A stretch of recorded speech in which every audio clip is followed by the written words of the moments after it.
Assalamualaikum warahmatullahi wabarakatuh. Selamat pagi dan salam sejahtera untuk kita semua. Perkenalkan, nama saya Samsudin Bidol, dosen pada program studi manajemen Fakultas Ekonomi dan Ilmu-Ilmu Sosial Universitas Padjat. Pada video kali ini, saya akan memperlihatkan kegiatan belajar dan mengajar untuk mata kuliah manajemen keuangan dengan pokok pembahasan analisa sumber dan penggunaan modal. Setelah mengikuti materi ini, mahasiswa diharapkan dapat mengetahui definisi modal kerja, memahami konsep dalam modal kerja, mengetahui sumber modal kerja, dan menganalisis contoh kasus modal kerja. Untuk lebih lengkapnya, mari kita membahas materi tersebut. Materi kita di sini terkait dengan analisis sumber dan penggunaan kas.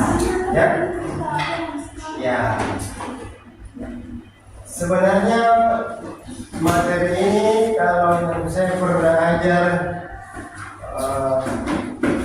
sebelumnya terkait dengan manajemen keuangan, sudah pernah ada tugas mencatat pemasukan dan pengeluaran setiap hari. Pernah? Iya, jadi pada prinsipnya adalah sesumber dan penggunaan kas. Sumber kasnya berasal dari mana? Kemudian Anda semua itu menggunakan untuk apa? Nah, cuma kan nanti di sini kita akan melihat lebih jauh lagi, kegunaan sumber-sumbernya dari mana, kemudian penggunaannya juga itu kemana. Nah, kita lihat dulu, Nah, jadi informasi yang ada ini, kita harus cari tahu dulu apa itu sumber dana.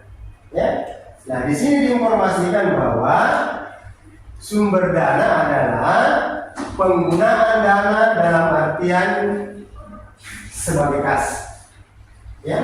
Nah, sedangkan dalam artian luas, kas itu adalah modal kerja. Jadi kas ini sebagai modal kerja. Padahal kita akan melihat modal kerja nanti itu kan lebih luas lagi. Tetapi ini dalam artian sempit, kas itu adalah modal kerja. Hasil penggunaan sumber dana tidaklah semata-mata menentukan tingkat profitabilitas. Jadi penggunaan kas ini tidak seluruhnya menghasilkan profit. Tetapi nanti ada kaitannya. Kan nanti yang Anda katakan yang menghasilkan profit itu penjualan. Jadi proses produksi yang dilakukan ini menghasilkan barang yang ada ini kita jual, dan ketika kita jual itu kita sudah menentukan tingkat keuntungannya. Berapa tingkat keuntungan yang wajar yang kita lakukan, yang kita sepakati. Tetapi di sini dikatakan bahwa kas itu tingkat turut menentukan kontinuitas perusahaan. Jadi di sini tidak seluruhnya kas itu dipergunakan untuk secara langsung. Silakan masuknya. Jadi secara langsung tidak, Nah, kemudian analisis sumber dan penggunaan atau sering juga disebut analisa kas. Analisa keuangan yang digunakan untuk mengetahui dari mana uang kas itu diperoleh.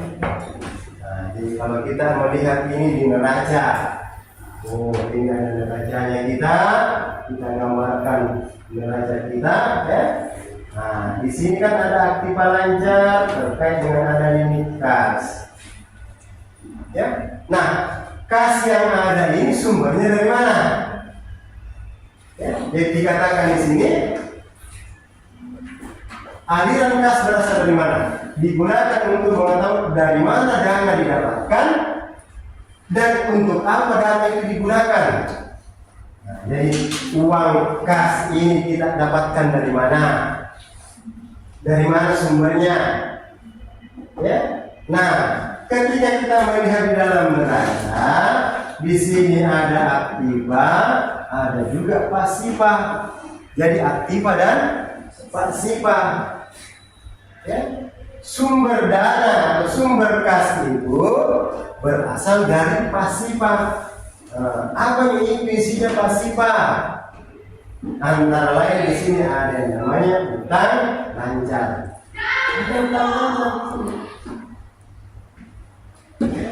Bisa saja utang lancar ini ya berasal dari bank.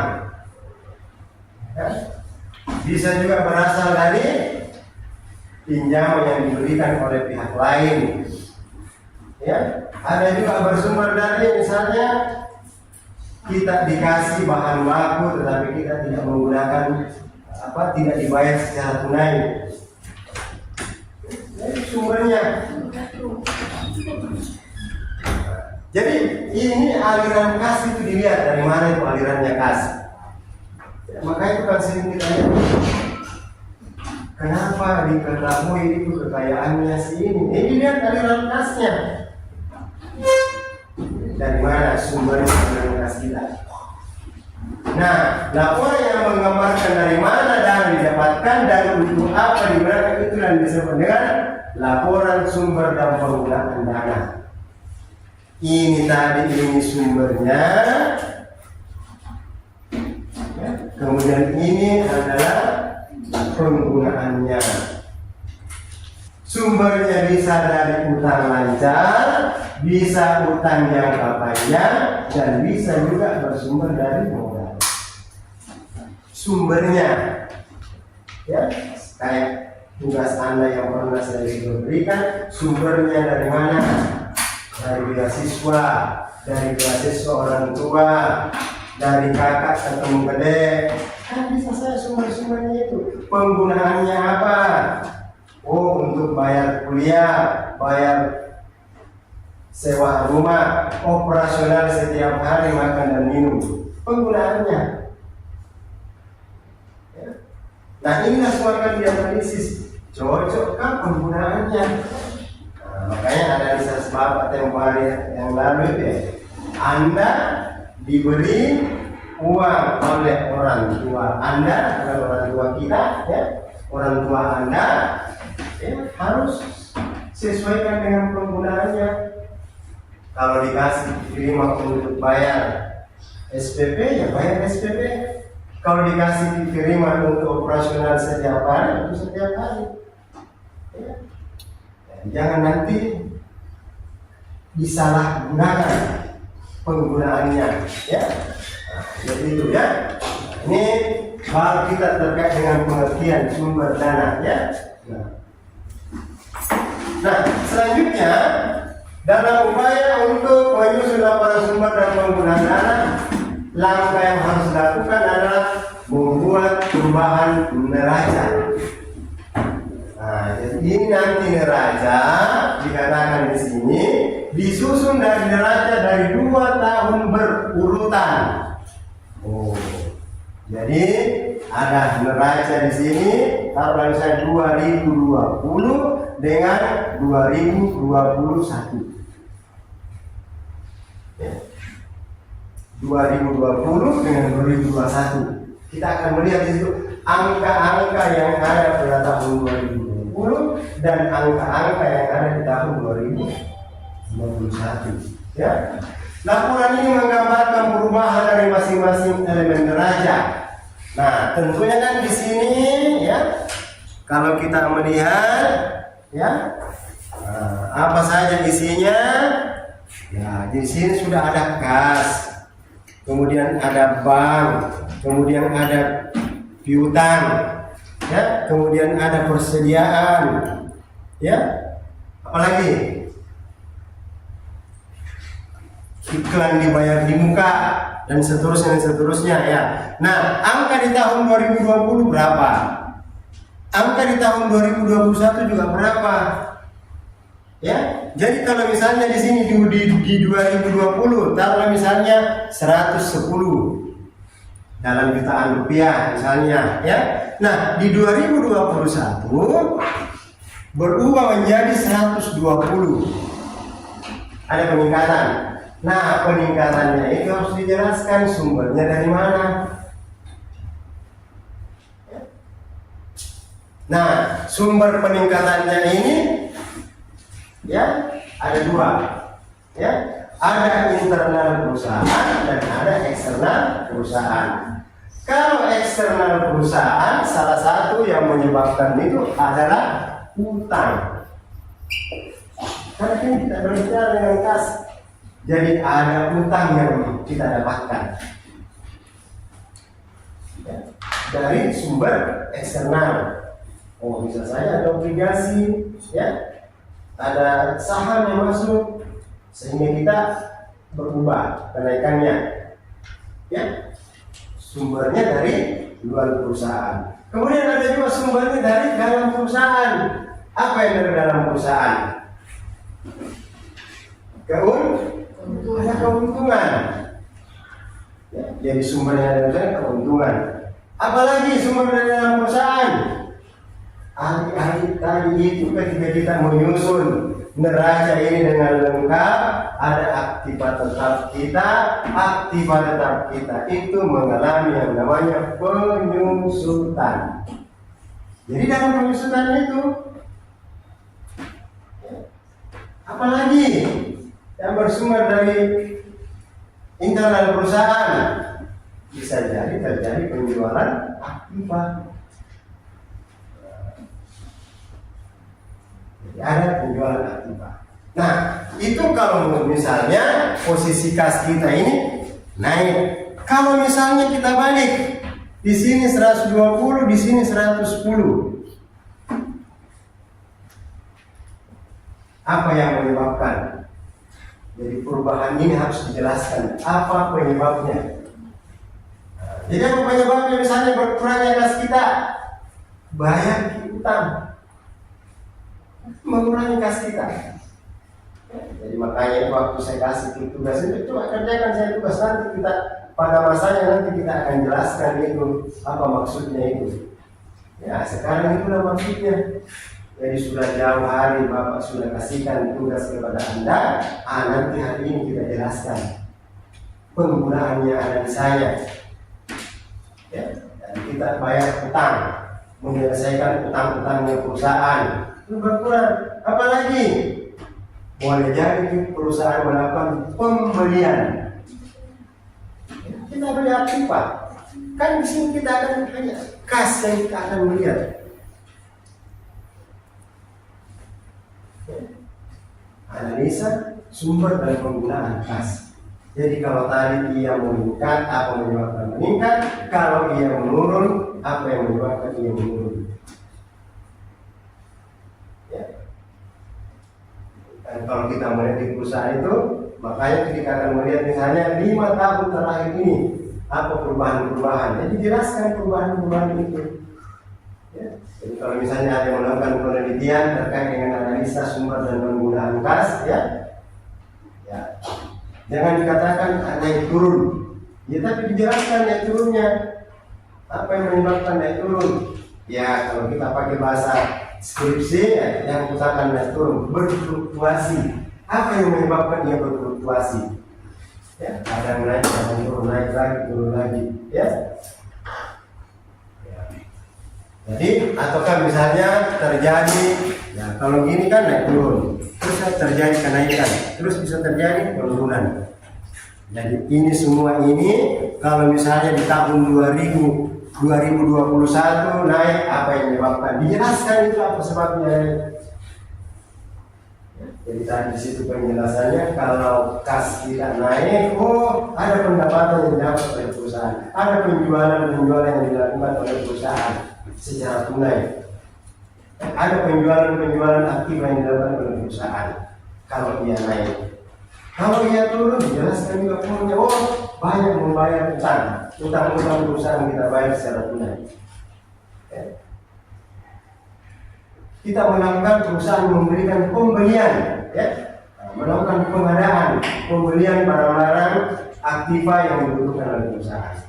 Ya, nah, jadi naik turunnya harus dijelaskan. Ya, begitu ya. Jadi elemen apa yang menjadi sumber dananya dan elemen apa yang memperkecil dana tersebut dijelaskan semua. Ya, seperti itu ya. Nah, kita lihat lebih lanjut. Sumber dana dan penggunaan dana dalam artian kas dan modal kerja. Ya. Nah, di sini diinformasikan kepada kita bahwa dana yang akan dialihkan nanti bisa dalam pengertian kas. Artinya setiap ada perubahan elemen-elemen yang ada pada laporan keuangan akan menambah atau mengurangi kas. Nah, inilah semua ini elemen-elemen yang ada, ya. Nah, jadi ini yang terkait dengan aktiva lancar. Kemudian yang terkait dengan aktiva tetap ada juga elemen-elemen di bawah, ya. Misalnya ada mesin, ya. Kemudian akumulasi penyusutan mesin, apalagi ada kendaraan, akumulasi penyusutan kendaraan, dan ini elemen-elemennya. Maka dikatakan di sini adalah elemen-elemen apa saja. Nah, kemudian laporan sumber dan penggunaan disusun untuk menunjukkan perubahan kas selama satu periode. Nah, satu periodenya tahun 2020, satu periodenya 2021. Semua. Jadi seluruh elemennya harus dicatat dan penggunaannya, ya. Selanjutnya, jadi ini ya penjelasannya dari laporan neraca dan laporan rugi elemen-elemen yang dapat memperbesar kas antara lain, ya. Jadi yang memperbesar kas, yang pertama berkurangnya barang inventory terjadi karena terjual barang tersebut. Nah, hasil penjualannya itu menambah kas. Dan dikatakan berkurangnya aktiva lancar selain kas. Jadi kita melakukan penjualan selain kas. Kita ini, makanya itu kan ini penelusurannya ada penelusuran kas. Apa yang menyebabkan ia berkurang? Itu penjelasannya. Berkurangnya barang atau inventory karena terjualnya barang tersebut dan hasil penjualan ini merupakan sumber dana bagi kas perusahaan. Ya, itu kita yang berputar terus. Ya. Minggu lalu kita sudah mempelajari semakin cepat atau minggu yang lalu aktivitasnya, semakin cepat perjalanannya, semakin cepat perputarannya, semakin cepat menghasilkan. Semakin cepat roda perjalanan kendaraan kita, semakin cepat tiba di tempat, ya. Asal jangan nabrak. Itu kan gitu, lambat lagi tuh, ya. Kayak bumper, makanya ini perhitungan, ya. Nah, kemudian apa lagi? Berkurangnya piutang. Ya, jadi piutang kita di sini kita akan melihat, ya. Nah, jadi berpiutang sini. Jadi piutang ini misalnya di sini 150, taruhlah misalnya begitu, ya. Kemudian di tahun berikutnya, ya, menjadi tinggal 130. Maka diyakini bahwa ada pembayaran sepanjang tahun 2020 atau sepanjang tahun 2021 sebesar 20, menaikkan lagi aliran kas kita, menambah. Ya, jadi kalau tadi itu adalah berkurang karena terjualnya barang tersebut, barang akibat kita, ada kas masuk, sekarang ada piutang. Nah, apa lagi? Berkurangnya surat berharga. Ya. Nah, jadi di dalam neraca yang ada ini, ya, dalam neraca yang ada, di sini ada efek di sebelah aktiva, di sebelah pasifa juga ada efek. Ya. Jadi saya ulangi, di sisi pasifa ada efek, di sisi aktiva juga ada efek. Kalau di posisi pasifa efek itu berputar, ya, itu kita berputar. Tetapi kalau Posisi efek itu apa lagi efek? Surat berharga yang mana itu contohnya? Saham dan obligasi. Ya. Jadi ketika di sini efeknya baik obligasi maupun saham, dikatakan di sini adalah berkurangnya surat berharga, berarti efek itu terjual dari hasil penjualan tersebut merupakan sumber dana ini kita jual. Ini kita jual. Efek yang ada ini kita jual. Obligasi, saham, jual. Hasil penjualannya itu pasti dalam bentuk kas. Atau mungkin dalam bentuk kas sebagian, dalam bentuk barang sebagian. Nah, dalam bentuk kas itu akan menambah. Karena dikatakan ini ya berkurangnya akibat selain kas. Itulah yang menambah kas perusahaan. Ya, nah, itu. Kita lihat lebih lanjut.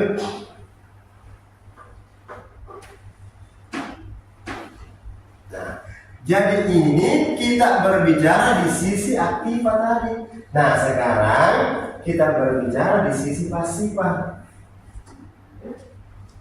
Nah, di sisi pasifa itu antara lain yang katakan ini bertambahnya setiap jenis utang. Ketika kita di sini misalnya ya, kita mendapatkan utang lancar di sini ada utang bank, ya, kita berutang bank dalam bentuk uang cash, itu menambah lagi kita punya uang kas. Nah, apalagi misalnya, jadi bertambahnya utang, baik utang lancar maupun utang jangka panjang dapat terjadi karena perusahaan telah melunasi atau mengangsur utangnya. Pembayaran kembali utang berarti penggunaan dana. Itulah yang mempengaruhi posisi. Jadi inilah yang yang selalu diinformasikan oleh perusahaan di setiap periodenya. Ya. Nah, itu utang. Kemudian yang kedua ada modal. Ya, jadi bertambahnya modal. Jadi ketika apalagi namanya orang melihat ya atau calon investor melihat kinerja daripada perusahaan kita, ya, kinerjanya perusahaan kita ya, dilihat di website, PT Sayang Asmara ini perusahaannya cukup bagus. Ya. Dia mencari di mana bisa didapatkan ini surat-surat berharganya. Oh, tunggulah nanti pada saat IPO. Kalian tahu IPO nya apa? Initial Public Offering.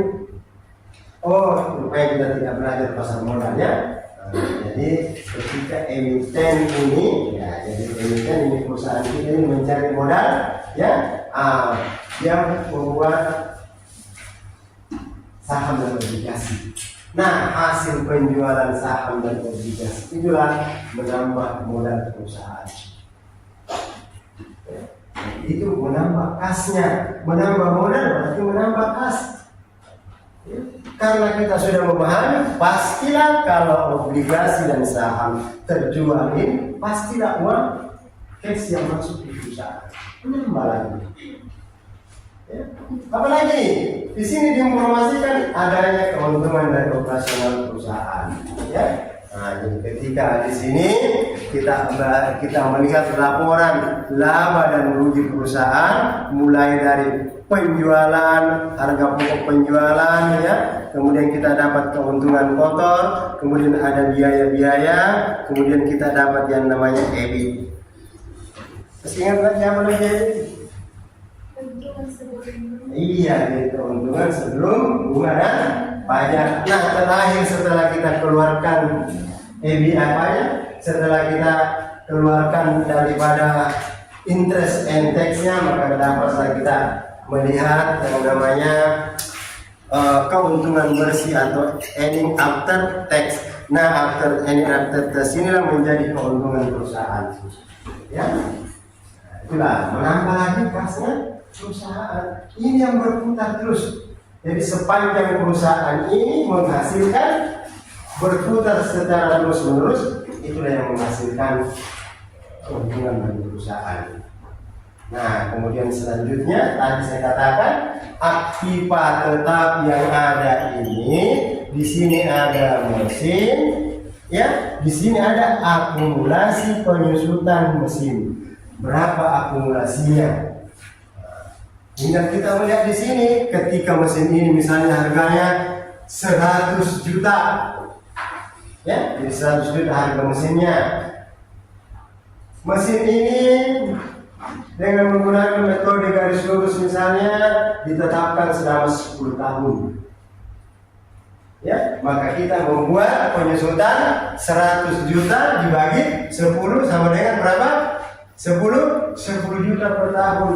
Nah, penyusutannya itulah yang menambah lagi kas perusahaan.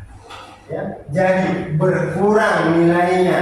Kita punya mesin, ini bertambah, pertambahan ini menjadi kas perusahaan. Jadi begitu terus-terus, ya, berputar terus, ya, dan tidak ada menjadi ada. Kemudian tidak ada lagi, ya. Ini berputar terus, ya. Kalau ada yang mau bertanya, silakan ya, sambil kita jalan. Nah, kemudian selanjutnya elemen-elemen dari neraca dan laporan rugi yang memperkecil kas.